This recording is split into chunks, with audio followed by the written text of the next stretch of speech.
அனைவருக்கும் வணக்கம். மீண்டும் ஒரு சிந்தைக்கு விருந்தூடாக உங்கள் அனைவரையும் சந்திப்பதில் மிக்க மகிழ்ச்சி. நான் உங்கள் நேசன் எஸ்டி நாதன், ஸ்காப்ரோ, கனடாவில் இருந்து.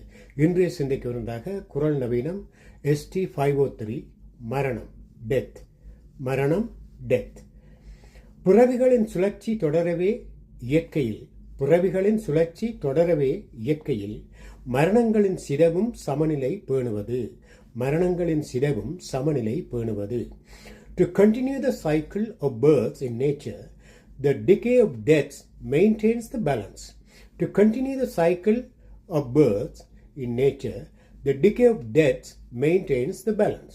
ஆமாம், இந்த உலகத்தில் மரணம் என்ற ஒன்று இருப்பதனால்தான் உலகத்தில் உயிர்கள் தொடர்ந்து பிறந்து கொண்டிருக்கின்றன.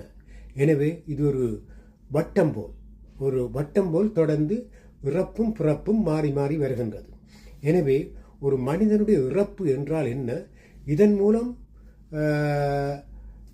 நாம் புரிந்து கொள்ளக்கூடிய சில விடயங்களை இங்கே குறிப்பிட விரும்புகிறேன். எனவே மரணம் என்பது உதாரணமாக உடலை விட்டு உயிர் வெளியேறும் நிலை என்று சொல்லப்படுகிறது.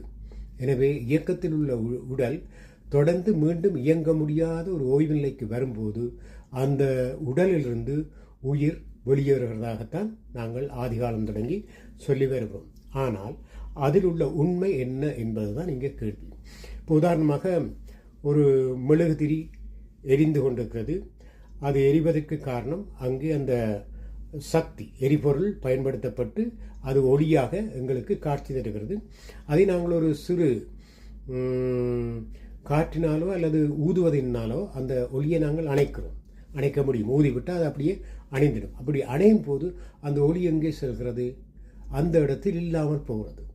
அதாவது அது தொடர்ந்து எரிவதற்குரிய சக்தி அந்த மெழுகுதிரியில் உள்ள அந்த எரிபொருள் துண்டிக்கப்படுகிறது. எனவே அது இருந்த இடத்தில் இல்லாமல் போகிறது. இருந்த இடத்திலேயே இல்லாமல் போகிறதை ஒழிய அந்த இடத்திலிருந்து அந்த ஒளி வேறு எங்கும் செல்வதில்லை. எனவே இதுபோலத்தான் ஒரு தீபத்தை ஊதி நோக்கும் போது அந்த ஒளி எப்படி இல்லாமல் போகிறதோ அதுபோல்தான் நமது உடலுக்குள்ளும் இயக்கமாக செயல்படுவதுதான் உயிர். அந்த இயக்கம் நிற்கும்போது அந்த உயிரும் எந்த இடமும் செல்லாமல் இருந்த இடத்தில் இல்லாமல் போகிறது என்பதுதான் உண்மையான தெளிவான விளக்கம். எனவே உயிர் என்ற ஒன்று உடலை விட்டு கூடு பாய்ந்து வேறொரு கூட்டுக்கு போவதென்றெல்லாம் ஆதி காலங்களில் அந்த புராண கதைகளாக சொல்லப்பட்டாலும் விஞ்ஞான ரீதியான விளக்கம் எப்படி ஊதி நூக்கப்படும் போது எப்படி ஒரு தீபம் அணையும் போது அந்த ஒளி அந்த இடத்திலேயே இல்லாமல் போவது போல்தான் உங்கள் ஒவ்வொருத்தருக்குள்ளும் இருக்கும் அந்த உயிரும் இல்லாமல் போகிறது. அது வேறு நரகமோ மோட்சமோ என்று எங்கும் செல்வதில்லை. இது மனிதர்களுக்கு சில உபதேசங்கள் செய்வதற்காக அந்த காலத்தில் சொல்லி வைத்தார்கள். அது தான், அதை நாங்கள் மறக்க முடியாது. பாவம் செய்தால் நீங்கள் நரகத்துக்கு போவீர்கள், புண்ணியம் செய்தால் சொர்க்கத்துக்கு போவீர்கள் என்று சொல்லப்படுது. ஆனால் நரகமும் சொர்க்கமும் இன்னும் ஒரு இடத்தில் இருக்கின்றதை நாங்கள் விஞ்ஞான ரீதியில் ஏற்றுக்கொள்ள முடியாது. நரகமும் சொர்க்கமும் இந்த உலகத்தில் இருக்கு, எங்களுக்கு பக்கத்திலே இருக்குது. அதை நாங்கள் அனுபவிக்கிறதும் அனுபவியாததும் எங்களோட உளவியல் மனவியல் செயற்பாடுகளை பொறுத்துத்தான் சொர்க்கமாகவோ நரகமாகவோ நாங்கள் வாழ்கிறோம் என்பது எங்களோட மனப்போக்கையும் மனதில் உள்ள சிந்தனைகளையும் நீங்கள் மற்றவர்கள் மேல் காட்டும் அன்பு, பாசம், வெறுப்பு, கோபம் என்று பல காரணங்கள் இருக்கு. எனவே சொர்க்கமோ நரகமோ உங்கள் கையில் தான் இருக்கிறது என்பதை முதல் நீங்கள் நம்ப வேண்டும். இதுதான் உண்மை. மற்றது, இந்த உலகத்தில் மனிதர்களாக எந்த உயிர்கள் வாழ்ந்தாலும் அந்த உயிருக்குள் அந்த உயிரோட உடல் எப்படி ஒரு இயந்திரம் இயங்கும் போது, மனிதனால் உருவாக்கப்பட்ட இயந்திரம் இயங்கும் போது அந்த இயக்கத்துக்கு ஒரு சக்தி பயன்படுகிறது, மின்சக்தி பயன்படுகிறது. அந்த மின்சக்தியை துண்டிக்கும் போது அந்த இயந்திரத்துடைய உடல் இயக்கம் நிறுத்தப்படுகிறது. மீண்டும் அந்த இயந்திரத்தை நாங்கள் மீண்டும் ஸ்டார்ட் பண்ணும்போது அதுக்குரிய சக்தியை கொடுக்கும்போது அது வேலை செய்கிறது. அதுபோல் ஒவ்வொரு உயிரும் இயங்குவதற்குரிய சக்தி மின்சார சக்தி பலவிதமான தோற்றப்பாடுகள் ஒன்று. வெப்ப சக்தி, மின்சக்தி, ஒளி சக்தி, இயக்க சக்தி, நிலசக்தி என்றெல்லாம் பலவிதமான சக்தியின் பல்வேறு தோற்றப்பாடுகள் இருக்குது. நீங்கள் ஃபிசிக்ஸ் படித்தவர்களுக்கு நிறைய விளங்கும். எனவே உயிரியலிலும் இந்த உயிரினங்கள் இயங்குவதற்கு இரசாயன சக்தி அவசியப்படுகிறது. இந்த இரசாயன சக்தி எப்படி செல்லப்படுகிறது? நாங்கள் வயிற்றுக்குள் போடும் உணவு எங்களுக்குள்ள எரிபொருளாக அங்கு செல்கிறது. அது எரிக்கப்பட்டு சமிபாடடையப்பட்டு இறப்பை குடல் மூலம் உறிஞ்சப்பட்டு உடலில் உள்ள குருதி சுற்றோட்டத்தில் கலக்கிறது. அடிப்படை எரிபொருளாக குளுக்கோஸாக அமைகிறது. இப்போ நீங்கள் சுக்ரோஸை சீனியை சாப்பிட்டா அது குளுக்கோஸாக உடைக்கப்படும். கார்போஹைட்ரேட்டை சாப்பிட்டாலும் அது குளுக்கோஸாக அடிப்படையில் குளுக்கோஸாக மாறும். கொழுப்பை சாப்பிட்டாலும் அது அடிப்படையில் குளுக்கோஸாக தான் மாறும். எனவே இப்போ நீங்கள் விறகை போட்டு இப்போ என்ன க்ரூட் ஆயிலை கொண்டு வந்து காரட்டில் விட்டுட்டு ஓடிடலாம். அதை வடிகட்டி அது இந்த முக்கியமான கேஸ், அதாவது பிளேனுக்கு ஒரு விதமான இது இருக்கும், மற்றது கார் அல்ல டீசல் அதோட எரியக்கூடிய தன்மையில் அதை வடிச்செடுக்கப்படும். அதே போலத்தான் இப்போ இந்த க்ரூட் ஆயிலை வேண்டி மத்திய கிழக்கு நாடுகளில் வேண்டி நாங்கள் அமெரிக்கா மற்ற வேறு நாடுகள் வடிச்செடுத்து பெட்ரோல் டீசலாக செய்கிற மாதிரி இந்த வயிற்றுக்களை நாங்கள் போடுற சாப்பாடும் க்ரூட் ஆயில் மாதிரி தான். சரியா? அது வயிற்றுக்குள்ளேருந்து சாய்வாடு ஏற்பட்டு எளிமையாக்கப்படுது, வடிகட்டப்படுது. அந்த வடிகட்டின பதார்த்தம் தான் கேஸ் மாதிரி, கார்கள் பிளேன்கள் ஓடுறக்கூடிய கேஸ் மாதிரி இங்கே சாய்வாடு ஏற்பட்டு அடிப்படையில் குளுக்கோஸாக வருது. அந்த குளுக்கோஸாக அந்த இறப்பைக்குள்ள இருந்து பரவி ரத்தத்தில் சேரக்கூடிய ஒன்று. அப்போ அந்த குளுக்கோஸ் மிக அடிப்படை மூலக்கூறு. அது ரத்த ஓட்டத்தோடு சென்று உடற்கலங்களுக்கு எரிபொருளாக பயன்படுத்திக்க நாங்கள் சுவாசத்தின் மூலம் எடுக்கப்படுற அந்த ஆக்சிஜன் ரெண்டும் போய் ஆக்சிஜனும் மற்றது இந்த குளுக்கோஸும் கலங்களில் ஒரு ரசாயன தாக்கத்துக்கு உட்படுத்தப்படும் போது இந்த குளுக்கோஸில் C6H12O6 என்ற அந்த கெமிக்கல் ஃபார்முலா அது உடைக்கப்படும் போது அதோட பிணைப்பு சக்தி எங்களுடைய செயல்பாட்டு சக்திக்கு பயன்படுகிறது. இதன் மூலம் அந்த கலங்கள் தங்களோட தொழிற்பாடுக்குரிய சக்தி அங்கே எடுக்கும். எனவே இந்த உலகத்தில் எது இயங்கினாலும் அதற்கு சக்தி வேணும். அந்த சக்தி எப்போது துண்டிக்கப்படுவதோ அதோடைய இயக்கம் நிறுத்தப்படும். இது இயந்திரங்களுக்கும் பொருந்தும், உலகத்தில் வாழும் உயிரினங்களுக்கும் பொருந்தும்.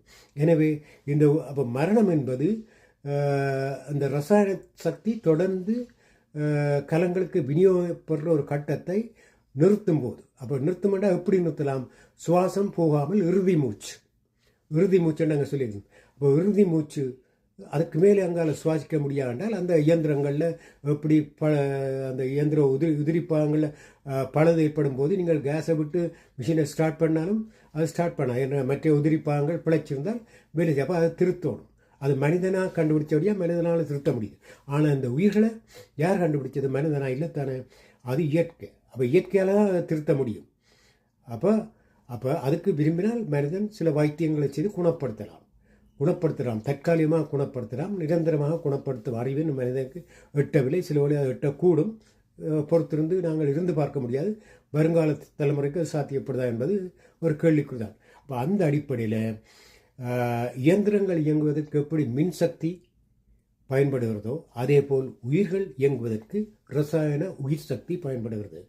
மின்சக்தி தொடர்ந்து பயன்பட வேணுமாக இருந்தால் அங்குள்ள மின் சுற்று சிறப்பாக இருக்க வேணும், தொடர்ச்சியாக இருக்க வேணும். இருந்தால் இயந்திரம் இயங்கும். அதே போல உடல்கள் உயிர்களாக இயங்குவதற்கும் உயிர் சக்தியாகிய ரசாயன சக்தி தொடர்ந்து வழங்கப்படக்கூடியதாக இருக்க வேணும்.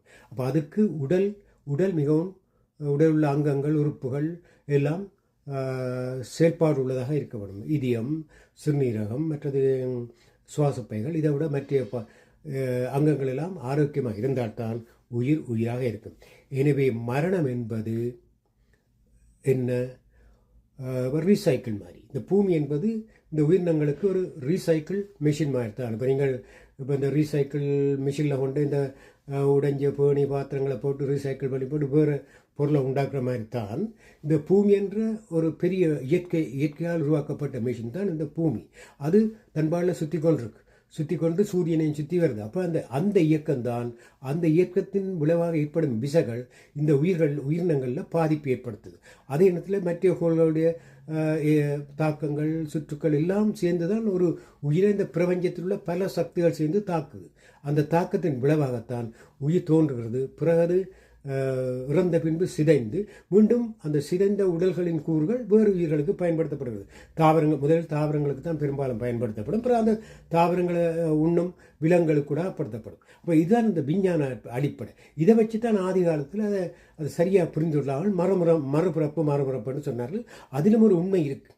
இப்போ மறுபிறப்புன்ற இதுதான், இறந்த உடல் சிதைந்து தாவரங்களுக்கு மீண்டும் பயன்படுத்தப்பட்டு தாவரங்கள் மூலம் மற்ற விலங்குகள் உண்ணும்போது இன்னும் ஒரு உயிர் உண்டாவதற்கு அதை பயன்படுத்தப்படுது. எனவே அடிப்படையில் சொல்லப்பட்ட மறுபிறப்பு என்பது இதுதானே ஒழிய நாங்கள் அப்படி நேரடியாக போய் சொர்க்க நரகத்தில் பிறப்பது என்பது ஏற்கப்பட முடியாது என்று கூறிக்கொண்டு மீண்டும் இந்த மரணம் பற்றி ஒரு சுருக்கமான விளக்கத்தை கூறிய கேட்ட உங்கள் அனைவருக்கும் வணக்கம் கூறி மீண்டும் சந்திப்பும் வரை விடைபெற்றுக் கொள்வது உங்கள் நேசன் எஸ்டி நாதன். நன்றி.